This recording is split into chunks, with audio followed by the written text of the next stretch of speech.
Rape اور اس طرح کے جرائم اور ایسے کیسز نہیں ہوں گے تو اور کیا ہوگا؟ جب تم خود ہی دعوت گناہ دے رہے ہو، جب تم خود ہی کہہ رہے ہو میرا جسم ایسا ہے آؤ اس کو نوچ لو، تو پھر کیسی ریپ نہیں ہوں گے، دوسرے جرائم نہیں ہوں گے تو کیا ہوگا؟ کیونکہ اللہ تعالیٰ نے لباس کی خصوصیت بیان کی کہ لباس جسم کو چھپاتا ہے، وہ لباس جو جسم کو نہ چھپائے تو وہ لباس ہے ہی نہیں، وہ لباس ہی نہیں ہے جو جسم کو نہ چھپائے، چونکہ لباس کی صفت تو یہ بیان کی گئی ہے کہ وہ جسموں کو چھپاتا ہے۔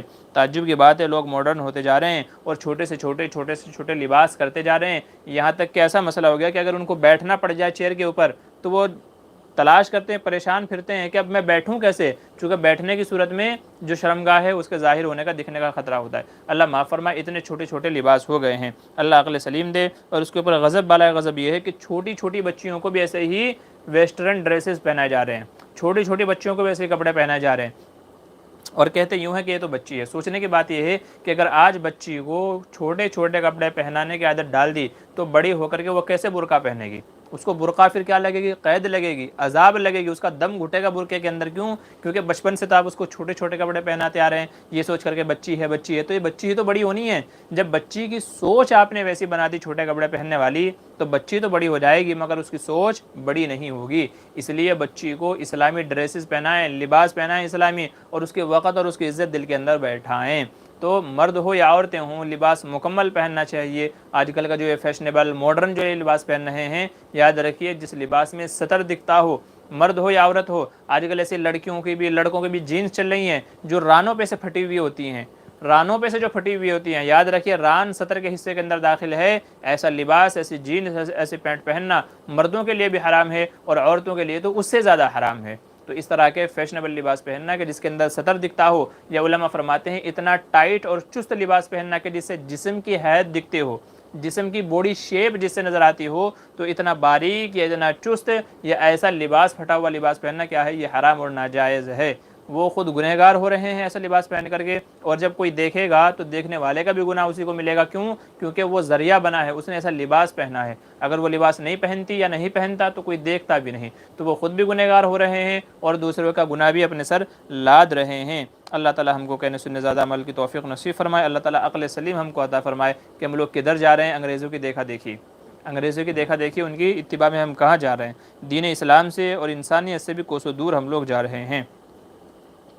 یا بنی آدم خذوا زینتکم عند کل مسجد، آگے ایک اور حکم بیان کیا گیا، اے بنی آدم کہ تم زیب و زینت اختیار کرو جب نماز کے لیے آؤ، وکلوا واشربوا ولا تسرفوا، کھاؤ اور پیو اور حد سے تجاوز نہ کرو، ان اللہ لا يحب المسرفین، اللہ تعالیٰ اسراف کرنے والوں کو، فضول خرچ کرنے والوں کو پسند نہیں کرتا۔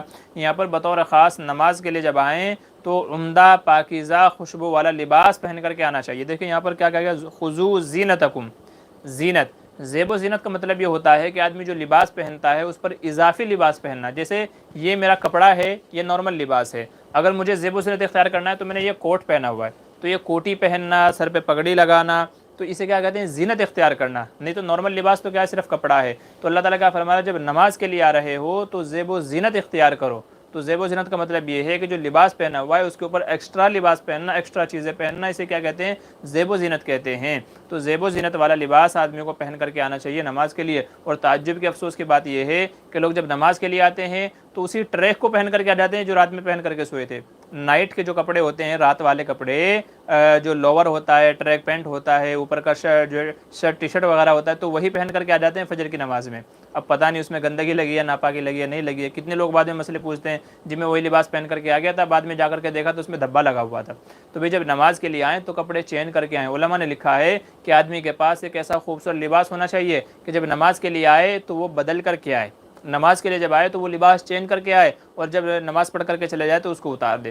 تو ہر نماز کے لیے الگ لباس چینج کر کے آئے جو بہترین خوبصورت ہو، اس کے کپڑوں میں سب سے بہتر جو لباس ہو وہ نماز کے لیے پہن کر کے آنا چاہیے۔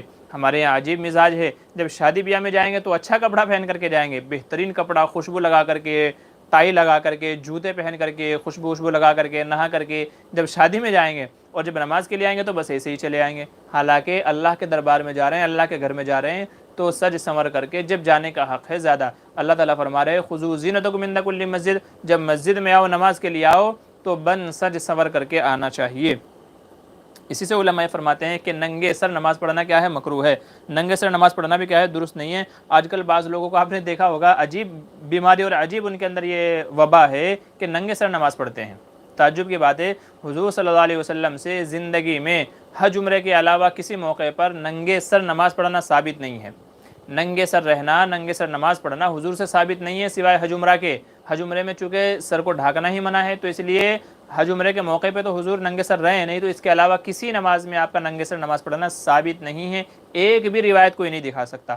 ہاں ایسی روایتیں ہیں کہ حضور ٹوپی بھی پہنتے تھے اور ٹوپی کے اوپر عمامہ بھی پہنتے تھے، ٹوپی بھی پہنی ہے اور عمامہ بھی پہنتے تھے، مگر عجیب بے وقوف لوگ ہیں کہ ٹوپی ہی نہیں پہنتے، عمامہ تو بہت دور کی بات ہے، ٹوپی نہیں پہنتے، اور کہتے ہیں کہ ہم حدیث پہ عمل کرتے ہیں، ہم حدیث پہ عمل کرتے ہیں، ہمارا امام اللہ کا رسول ہے۔ ہمارے امام کیا ہے؟ ہم اور اماموں کو نہیں مانتے، ہم صرف حضور صلی اللہ علیہ وسلم کو اپنا امام مانتے ہیں۔ تو بھئی آپ کے امام تو ہمارے بھی امام ہیں، ہمارے امام تو اللہ کے رسول صلی اللہ علیہ وسلم تو ٹوپی پہنتے تھے، پھر امامہ پہنتے تھے، آپ امامہ پہننا تو بہت دور کی بات ہے، ٹوپی بھی نہیں پہنتے۔ اللہ ایسے لوگوں کو جو ہے عقل سلیم دے۔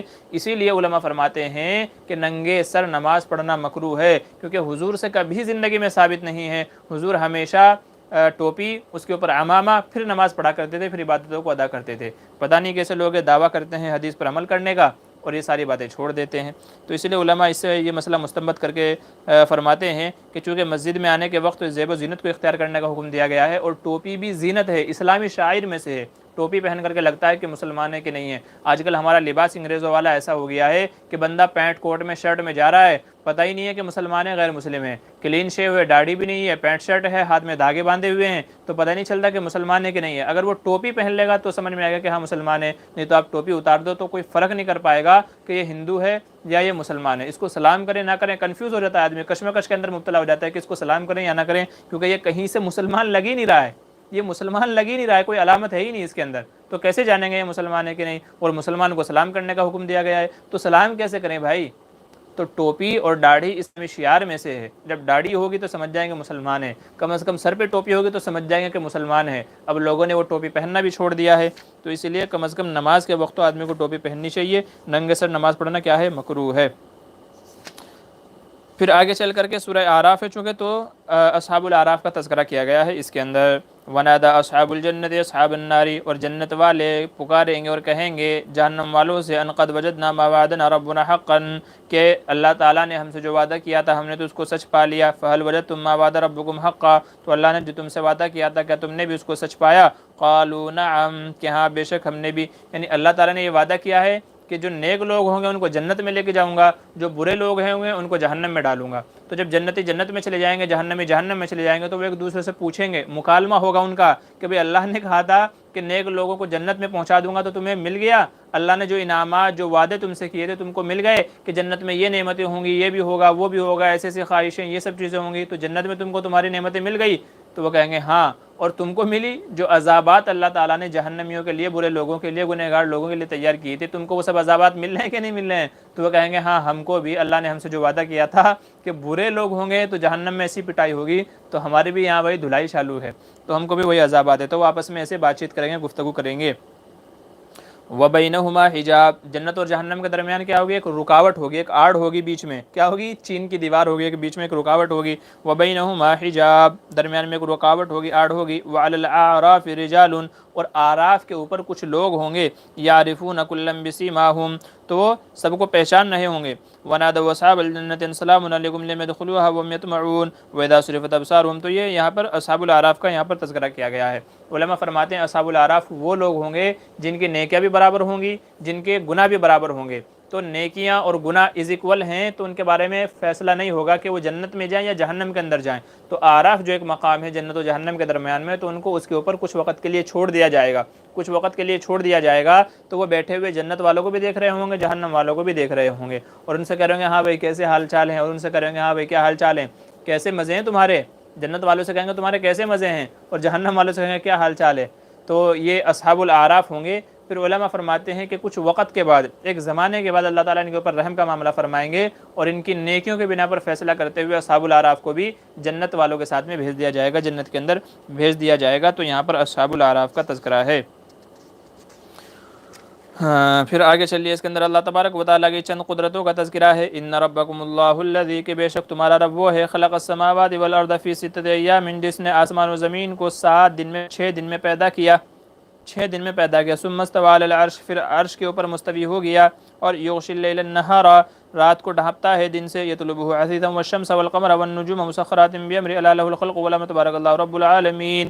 تو یہ زمین و آسمان، چاند، سورج، ستارے سب اسی کے حکم کے تابع ہیں۔ تو اس کی قدرت کو بیان کیا گیا کہ دیکھنے والا اللہ کی یہ قدرتیں، یہ انعامات دے کر کے بھی کیا لا سکتا ہے؟ ایمان لا سکتا ہے۔ تو ایمان والا اگر چاہے، ایمان لانے والا چاہے تو اللہ کی ان قدرتوں میں غور و فکر کر کے ایمان لا سکتا ہے۔ تو اسی کا یہاں پر تذکرہ کیا گیا ہے۔ پھر اس پارے کے اخیر میں 5 انبیاء اور ان کی قوموں کا تذکرہ ہے، 5 انبیاء اور ان کی قوموں کا تذکرہ ہے اور ان کے جرائم کا تذکرہ ہے۔ لقد ارسلنا نوحا الی قومہ، بے شک ہم نے بھیجا نوح علیہ السلام کو ان کی قوم کی طرف، فقال یا قوم اعبدوا اللہ، انہوں نے کہا اے میری قوم اللہ کی عبادت کرو، ما لکم من الہ غیرہ، اس کے سوا کوئی معبود نہیں ہے، انی اخاف علیکم عذاب یوم عظیم، بے شک میں تمہارے اوپر ڈرتا ہوں ایک بڑے دن کے عذاب سے۔ یہاں پر علماء فرماتے ہیں کہ 5 انبیاء کا تذکرہ ہے اور پانچوں میں جو بات سملر ہے، وہ نمبر 1 تو یہ ہے کہ سب نے توحید کی دعوت دی، ایمان کی دعوت دی کہ اللہ کو رب مانو، تمہارا رب صرف اور صرف اللہ ہے، تمہارا معبود صرف ایک ہی ہے، اللہ ہے۔ تو پانچوں کے پانچوں نے اسی چیز کی دعوت دی اور یہ کہا کہ اللہ کی نافرمانی نہ کرو، اگر نافرمانی کرو گے تو پھر تمہارے اوپر عذاب آئے گا، تمہارے اوپر عذاب آئے گا۔ اور پھر جب انہوں نے نہیں مانا، نبی کی بات کو نہیں مانا، توحید نہیں کیا اور ایمان نہیں لے کر کے آئے، اللہ کے وحدانیت کو نہیں پہچانا، تو اللہ تعالیٰ نے ان کے اوپر عذاب نازل فرمایا۔ اور دوسرے کیا ہے، اس کے اندر تسلی ہے حضور صلی اللہ علیہ وسلم کو کہ دیکھو آپ سے پہلے یہ انبیاء گزرے، انہوں نے بھی اپنے قوم کو سمجھایا مگر ان کے قوم نے نہیں مانا، نتیجہ کیا ہوا کہ ہم نے قوم کو ہلاک کر دیا، عذاب کے اندر مبتلا کر دیا اور نبی کو محفوظ رکھا۔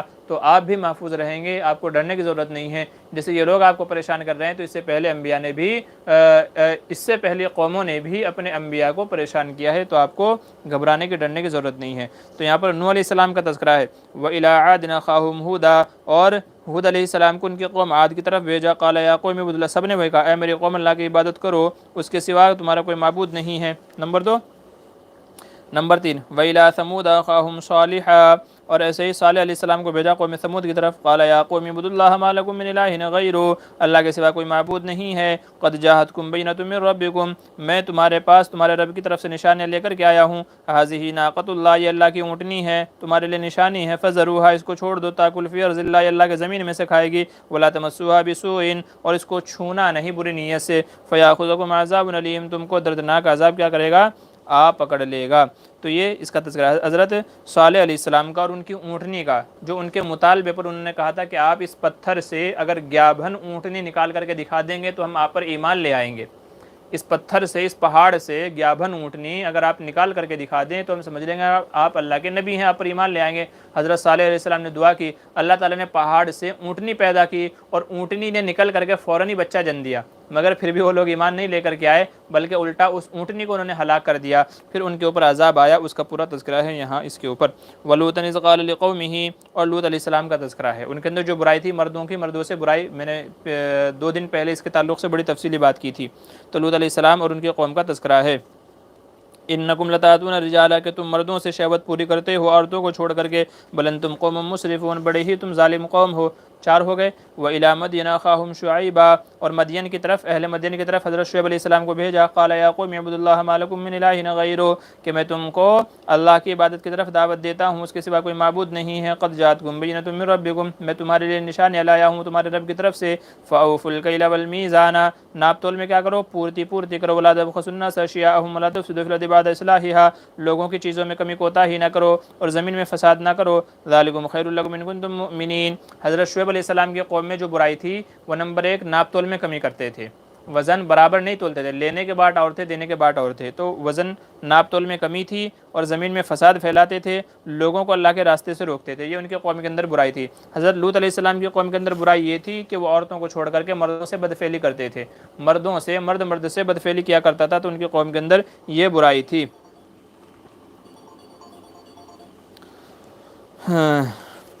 تو ہر قوم کے اندر کچھ نہ کچھ ایک برائی تھی، ہر قوم کے اندر جتنے بھی انبیاء کا تذکرہ کیا گیا تو ہر ایک کے اندر کچھ نہ کچھ برائی تھی۔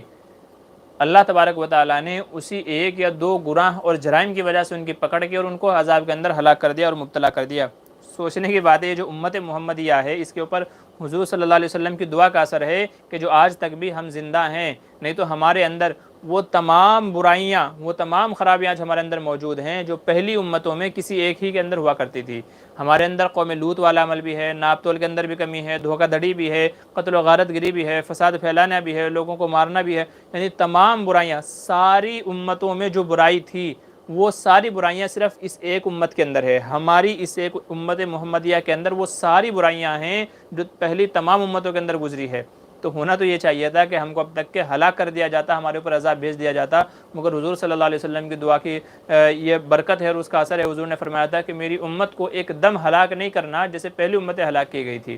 اللہ تعالیٰ نے وعدہ فرمایا کہ ایک دم سے تو سب کو ہلاک نہیں کروں گا، لیکن وقتاً فوقتاً عذابات آتے رہیں گے۔ چنانچہ وقتاً فوقتاً عذاب آتے رہتے ہیں، کبھی زلزلہ آ گیا لوگ مر گئے، کبھی پانی کا سیلاب آ گیا لوگ مر گئے، کبھی دنگا فساد ہو گیا لوگ مر گئے۔ تو ایسے کیا ہے، یہ بھی اللہ تبارک و تعالیٰ کی طرف سے عذابات کی شکل ہیں کہ جن میں لوگ مرتے رہتے ہیں۔ اور علماء فرماتے ہیں کہ اس طرح کے عذابات کے اندر وہی لوگ مبتلا ہوتے ہیں کہ جو گنہگار ہوتے ہیں، جو زمین میں فساد پھیلاتے ہیں، یا جو بے فائدہ ہوتے ہیں۔ جو بے فائدہ ہوتے ہیں تو ایسے لوگوں کو اللہ تعالیٰ کیا کرتا رہتا ہے، صاف کرتا رہتا ہے۔ تو یہ 8ویں پارے کا خلاصہ تھا، کچھ واقعات، کچھ باتیں، کچھ نصیحتیں، کچھ چیزیں، اللہ کی قدرتیں، یہ تمام چیزیں اس 8ویں پارے کے اندر بیان کی گئی ہیں۔ اللہ تعالیٰ سے دعا ہے کہ اللہ تعالیٰ ہم کو قرآن سمجھنے کی اور سمجھ کر کے اس کے مطابق عمل کی توفیق نصیب فرمائے۔ انشاءاللہ کل ملیں گے 9ویں پارے کی تفسیر لے کر کے۔ آپ لوگ وقت پر حاضر ہو جائیں، سنیں اور فائدہ اٹھائیں، اپنی معلومات میں اضافہ فرمائیں۔ رمضان کا مہینہ چل رہا ہے، اللہ تعالیٰ ہم سب کی عبادتوں کو قبول فرمائے اور رمضان کا حق ادا کرنے کی توفیق نصیب فرمائے۔ چلیے ہمارے یہاں بھی عصر کا وقت ہونے والا ہے، آپ لوگ بھی فارغ ہو جائیں۔ یہ جو فارغ ہو چکے ہیں تو بڑی اچھی بات ہے، سب کے حق میں، پوری امت کے حق میں دعا کریں۔ آپ لوگ اسی طریقے سے حاضر ہوتے رہیں اور دوسرے حضرات کو شامل کرتے رہیں تاکہ دوسرے لوگ بھی سن کر کے ان سے فائدہ اٹھانے والے بن جائیں۔ اللہ کا پیغام اللہ کے بندوں کے نام۔ چلیے اب اجازت چاہتا ہوں۔ السلام علیکم ورحمۃ اللہ وبرکاتہ۔